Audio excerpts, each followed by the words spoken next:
Have you ever felt invisible? Like no matter how hard you try, people just don't really see who you truly are. They don't see your passion, your heart, your soul. You show up, you work hard, you give your best. And yet it feels like your presence slips through the cracks. That feeling, that quiet ache of not being seen, not being having your greatness witnessed, isn't because the world is ignoring you. It's because you are hiding. You haven't fully seen yourself yet. Hello and welcome to I Am. I'm David Andrade, the Identity Architect. And this is the podcast where we collapse time, crush the illusion of change, and step fully into the power of choice. When you don't recognize your own greatness, your true abilities, your real energy, the world can only respond to the version of you that you are projecting. People aren't seeing your truth, they're seeing your attempts. And attempts carry effort, but not identity. This episode is about shifting from being invisible to being undeniable, not through changing who you are, but through choosing who you are. When you feel unseen, it's not that others are blind, it's that you're out of alignment with yourself. You're sending one signal to the world while feeling another inside.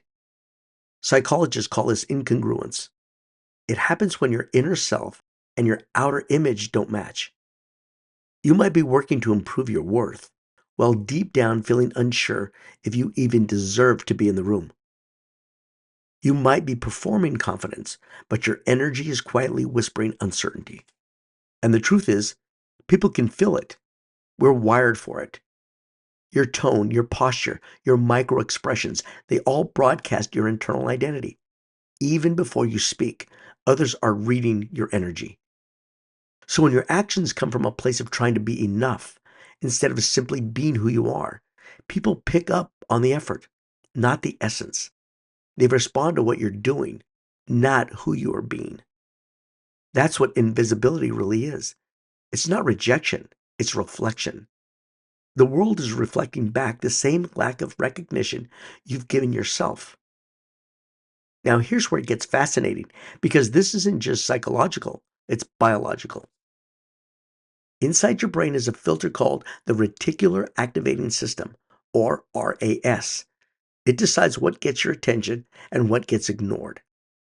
If down deep you've been telling yourself, I'm overlooked, or people don't value me, your brain literally starts filtering the world to confirm that story. You'll miss moments of recognition.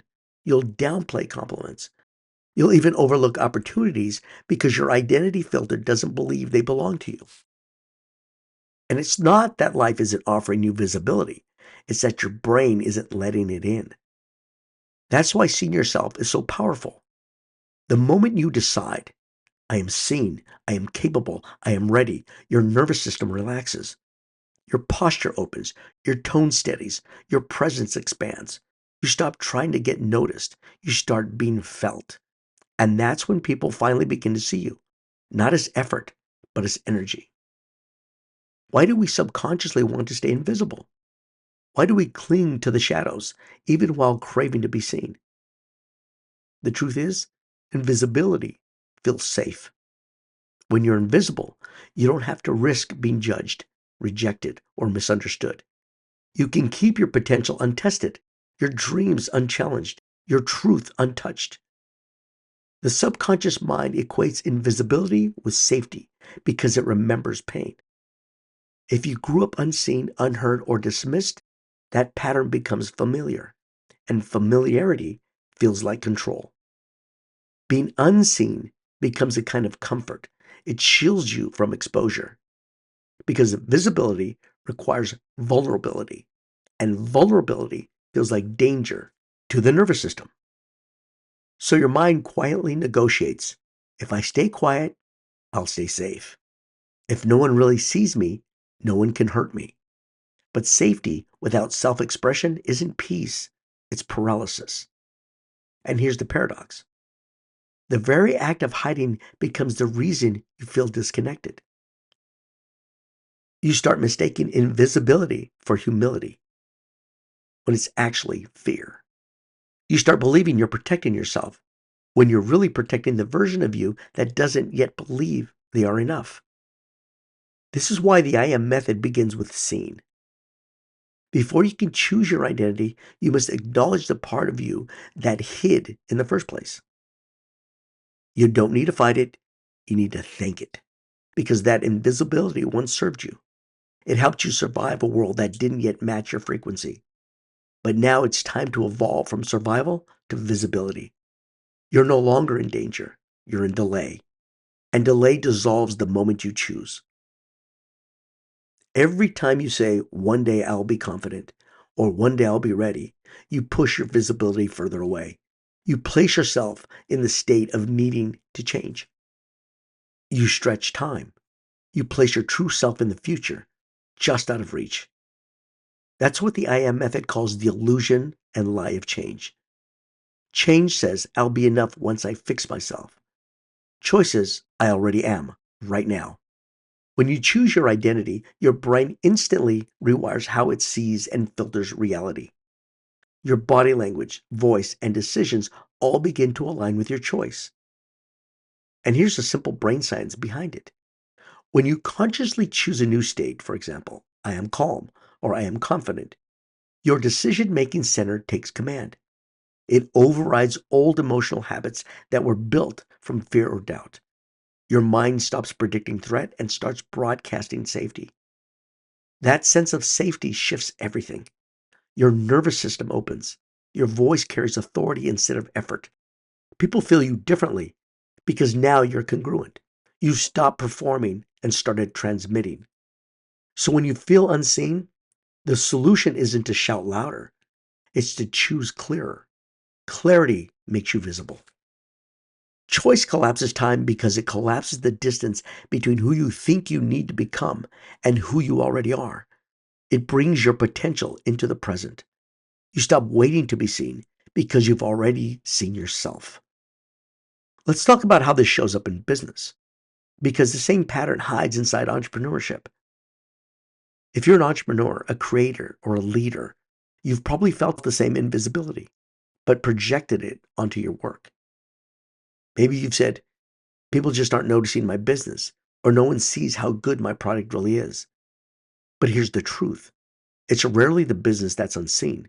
It's the identity of the leader that's out of alignment. A company is an energetic extension of its founder's self-concept.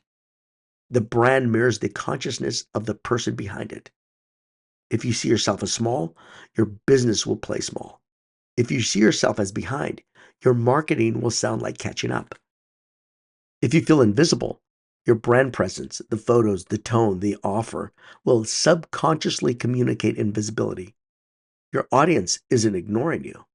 They're picking up on the same mixed signals your nervous system is sending. When you, the entrepreneur, choose your identity, when you see yourself as capable, chosen, complete, your business starts carrying that same confidence. It becomes magnetic. The message sharpens. The energy aligns. Because a company doesn't grow through strategy alone. It grows through identity alignment. The moment when the leader's self-perception and the brand's expression finally match. Invisibility in business ends when the founder stops trying to be discovered and starts choosing to be known. The world and your business mirror back the frequency you choose, always. If you identify as overlooked, you'll find proof everywhere. If you identify as seen, your environment begins to reorganize around that. This isn't magic, it's biology and behavior in sync. When your nervous system signals certainty, people trust it. When your energy signals clarity, people lean in. When your presence is whole, clients feel safe investing in you. That's why identity is the most powerful form of marketing you'll ever practice. It speaks louder than any ad. It vibrates louder than any strategy. So if life or your business feels like it's ignoring you, check the frequency you're broadcasting. Are you showing the world your chosen identity or your effort to change? Because no one can see you through a mask of striving, but everyone can feel when you are aligned. Now take a moment and ask, have I truly seen myself lately? Not the version that's hustling to improve something, but the one that simply is. Seeing yourself means recognizing your own energy is real, acknowledging your worth before the world reflects it back. When you see you, you stop over-explaining. You stop chasing validation. You start moving with quiet certainty. And people respond, not because you changed, but because you chose. That's the I Am method in motion. Choosing your identity before the world, your business metrics, do it for you. Every time you choose who you are, not who you're trying to become, you collapse time. When you stop saying, I'm working on being confident, and instead say, I am confident, your brain fires the same neural patterns as someone who already embodies it. Your body follows, your energy follows, your environment follows. You are no longer in pursuit, you're in position. And once you're in position, those who've been looking for you or for your business can finally see you because you're broadcasting on the same frequency. Right now, someone's project, someone's peace, someone's purpose depends on you showing up as you. They can't find you if you're still hiding behind your attempts. But the moment you choose, everything shifts. Someone is looking for your steadiness, your professionalism, your art, your leadership, your voice, your love. They've been looking, but they can only find the chosen you, not the changing you. That's why choice is so powerful. It turns invisibility into presence, and presence is what connection and business are built on. So if you've been feeling invisible, here's the truth. You were never unseen. You were simply unseen by yourself. And the moment you decide to see you clearly, fully, unapologetically, you will feel the world begin to notice. Not because you forced it, but because you finally matched your own frequency. Someone is looking for you, not someday, right now. And they will find you the moment you stop trying to change and start choosing to be. With the I Am method, it isn't self-help, it isn't motivation. The I Am method is reconstruction. It's mental architecture. This is I Am. This is where we teach you to build your identity. If this message resonated, it's because your true self and the next level of your business have been waiting for you to see them. You can explore the I Am method at IamMethod.com, and remember, you're not waiting to be seen, you're waiting to choose. You were never invisible, you were merely never seeing your true self. I'm David Andrade, the Identity Architect, and go out there and take a bite out of life.